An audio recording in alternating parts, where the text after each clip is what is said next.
نحمده ونصلي على رسوله الكريم اما بعد فاعوذ بالله من الشيطان الرجيم بسم الله الرحمن الرحيم وإذا لقوا الذين آمنوا قالوا آمنا وإذا خلا بعضهم إلى بعض قالوا أتحدثونهم بما فتح الله عليكم ليحاجوكم به عند ربكم أفلا تعقلون أولا يعلمون أن الله يعلم ما يسرون وما يعلنون صدق الله العلي العظيم اللهم صل على سيدنا ومولانا محمد وعلى آل سيدنا ومولانا محمد وبارک وسلم۔ حضرات اکرام، آج کے درس قرآن میں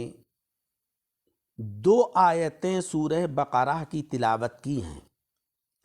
ان دونوں آیتوں میں اللہ تبارک و تعالیٰ نے مسلمانوں کو یہودیوں کی دوسری بری خصلت سے مطلع فرمایا ہے۔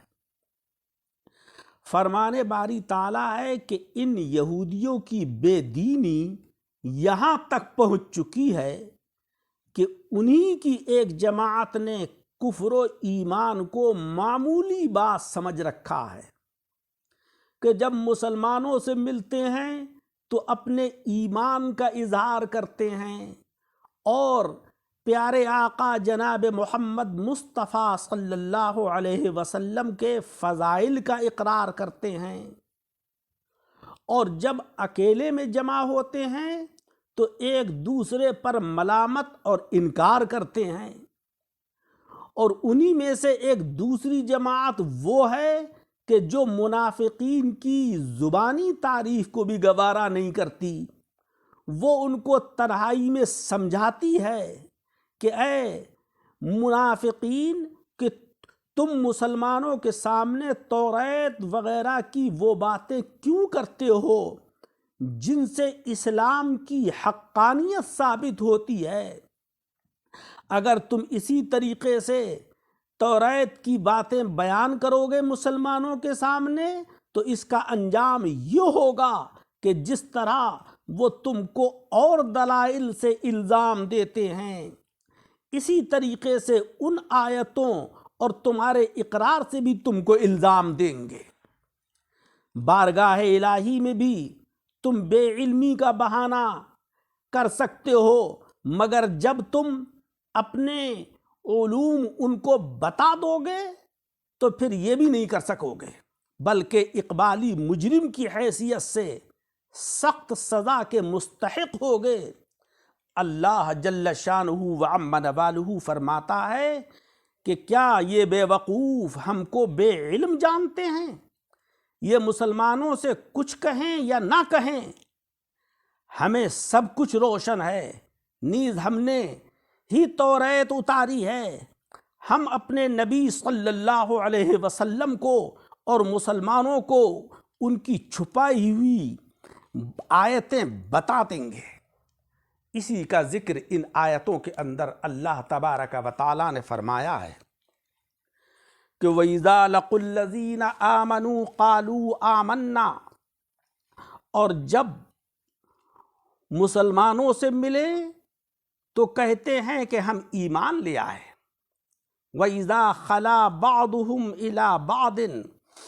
اور جب وہ تنہا ہوتے، آپس میں تنہائی میں ملاقات کرتے، تو ان میں کی ایک جماعت کہتی اتحدثونہم، کیا تم خبر دیتے ہو مسلمانوں کو بما فتح اللہ علیکم، اس چیز کی کہ جو اللہ تبارک و تعالیٰ نے تمہارے اوپر کھولی ہے، لیحاجوکم بہ عند ربکم افلا تعقلون، اس کا انجام یہ ہوگا کہ مسلمان تمہارے اوپر حجت لائیں گے تمہارے رب کے پاس، کیا تم سمجھتے نہیں ہو؟ اللہ تبارک و تعالیٰ نے فرمایا اولا یعلمون ان اللہ یعلم ما یسرون وما یعلنون، کیا یہ یہودی علماء یہ نہیں جانتے ہیں کہ اللہ تبارک و تعالی وہ چیزیں کہ جو یہ چھپاتے ہیں اور وہ چیزیں کہ جو یہ ظاہر کرتے ہیں سب مولا رب العزت کو علم ہے۔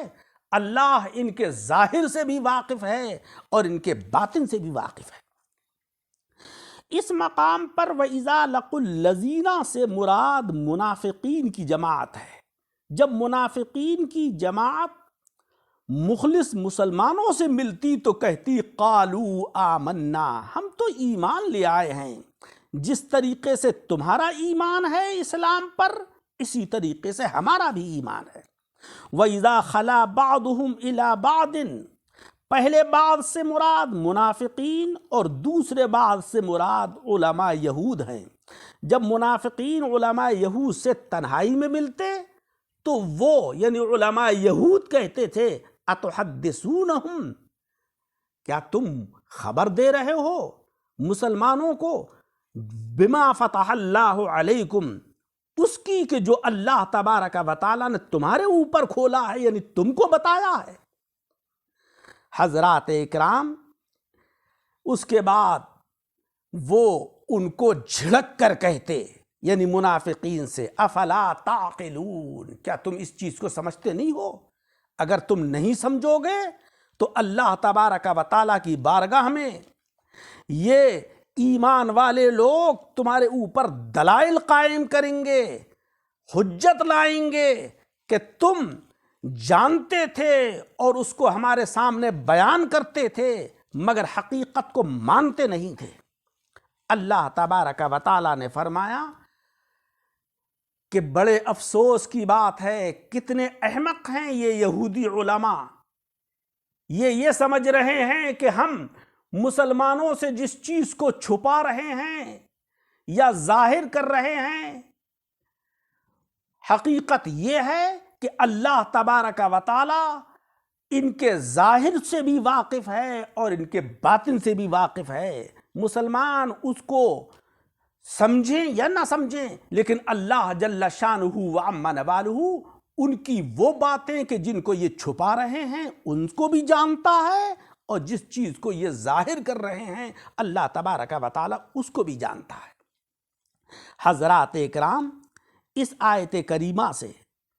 بہت سارے فوائد حاصل ہوئے۔ پہلا فائدہ تو یہ ہے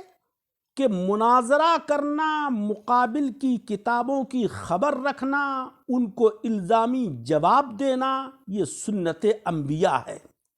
اسی لیے علماء یہود توریت کی آیتیں چھپاتے تھے کہ مسلمانوں کو ہم الزامی جواب نہ دیں، مسلمان ان باتوں کو سن لیں گے تو وہ ہم کو الزامی جواب دیں گے، اس لیے وہ حقائق کو چھپایا کرتے تھے۔ دوسرا فائدہ یہ ہے کہ دنیا کی ہوس اور یہاں کی عزت و آبرو کی طمع اور لالچ میں انسان کے دین کو برباد نہیں کرنا چاہیے۔ انسان دنیا کی عزت حاصل کرنے کے لیے، دنیا کی آبرو حاصل کرنے کے لیے، دنیاوی منافع حاصل کرنے کے لیے جو دین کو برباد کرتا ہے، اللہ تبارک و تعالیٰ نے ان علماء یہود سے ہمیں یہ سبق دیا کہ دیکھو یہ یہودی علماء ذاتی نفع کے لیے، ذاتی منافع کے لیے، عزت و آبرو کو باقی رکھنے کے لیے اسلام کی حقانیت کو چھپایا کرتے تھے۔ آقا علیہ السلام کی تعریفات اور ان کی حمد کو یہ بدلتے تھے، چھپاتے تھے، لہذا یہ صرف دنیا کے طمع اور لالچ کے لیے کرتے تھے۔ اے ایمان والو، تم یہ صفت اپنے اندر مت پیدا ہونے دینا۔ تیسرا فائدہ، حق بات اور حضور صلی اللہ علیہ وسلم کے اوصاف چھپانا اور حضور کے کمالات کا انکار کرنا یہ خبیث یہودیوں کا طریقہ ہے، لہذا آقا علیہ السلام کے اوصاف حمیدہ کو خوب بیان کرنا چاہیے، نہ کہ چھپانا چاہیے۔ چوتھا فائدہ یہ ہے کہ بری نیت سے کتاب اللہ کو نہیں پڑھنا چاہیے، کہ جس طریقے سے اللہ کے کلام کو یہودی علماء پڑھتے تھے مگر اس لیے پڑھتے تھے کہ وہ اسلام کے خلاف دلائل قائم کریں، اسلام کے خلاف حجت قائم کر لیں۔ اللہ تبارک و تعالی مجھے اور آپ سب حضرات کو ان آیات کریمہ پر عمل کرنے کی توفیق رفیق عطا فرمائے۔ آمین وآخر دعوانا ان الحمد للہ رب العالمین۔